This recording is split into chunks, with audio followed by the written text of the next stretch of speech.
And in this video, we are going to do an advanced concept which is known as polygenic inheritance. And this refers to the condition where one particular characteristic or a trait is controlled by more than one gene. And this is also known as multifactorial inheritance, because there are more than one factors that are responsible for the inheritance. So these patterns, they usually follow a normal distribution curve.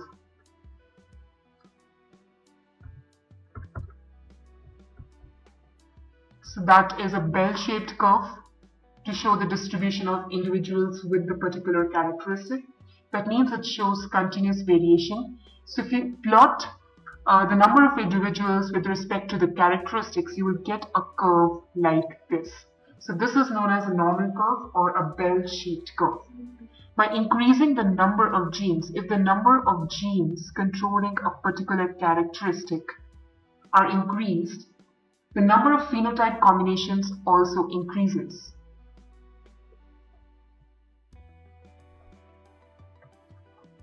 Which is something really logical to look at, and I think it's really easy to judge from this. Let's take one example of polygenic inheritance, which is the case of the human skin color. Now, the human skin color is controlled by the amount of the dark pigment, which is melanin, how much of the dark pigment melanin is present in the skin. That controls the amount of the pigment and what is the color of the human skin.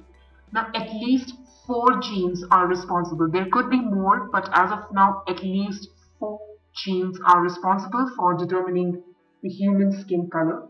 And for each gene, one allele codes for the production of melanin, the other gene does not code for the production of melanin. And the combination of melanin producing alleles, it determines the degree of pigmentation, and that leads to continuous variation. So let's suppose those 4 genes are genes A, B, C, and D. So A can have 2 variations, capital A, small a, that means dominant recessive. Similarly, you have capital B, small b, capital C, small c, capital D, and small d. And if you try to make a punnet grid out of the different kinds of gametes that are possible, you will find that this gives rise to 64 combinations. So there are 64 combinations, and if the first cross is between the completely homozygous recessive into homozygous dominant, it's going to give you a Punnett square with 64 different combinations. So if this is the P generation, the parent generation, the F1 generation, so I'm doing everything in short because you won't be probably asked to draw the entire Punnett grid, and it's going to be a really big structure. So in the F1 generation, you need to cross the heterozygous gamete of one parent with the heterozygous gamete of the second parent. So that is the F1 generation, and this will give rise to lots of different combinations. So this is basically very, very light. That means no melanin is produced, and this is very, very dark. But you still need to know the ratio. So you're basically going to get a range of different shades, and the least one will be 1/64, and the darkest one is also going to be 1/64. The middle one is going to be 20/64 individuals.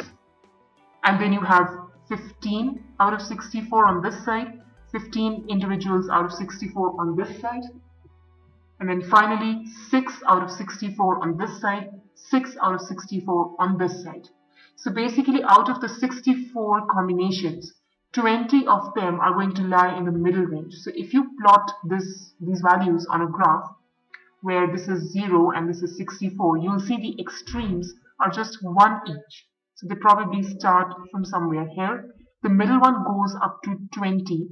So let's just put it till 20, so it comes till here, and the graph will follow a bell-shaped curve. That is what normal distribution is all about. Another example of polygenic inheritance is the grain color in wheat.